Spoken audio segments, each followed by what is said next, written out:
Hello అండి, praise the lord. నా ఎదురుగా నుంచొనే నన్నే మాట్లాడుతున్నారు, నన్నే దూషిస్తున్నారు. వినకూడని మాటలు నేను వినాల్సి వస్తుంది వీళ్ళ ద్వారా.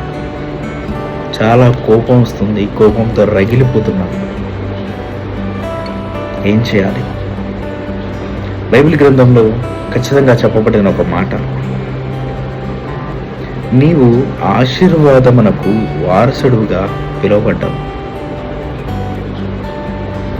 వారు దూషిస్తున్నారని ప్రతి దూషణ చేయకండి. వారు వాదిస్తున్నారని వారితో వాదించకండి.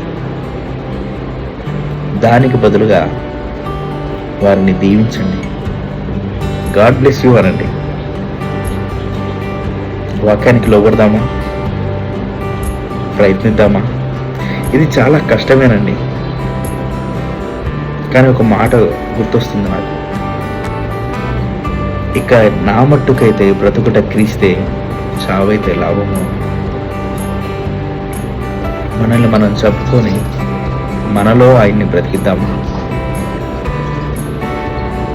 వాక్యానికి లోబడదాము. Thank you.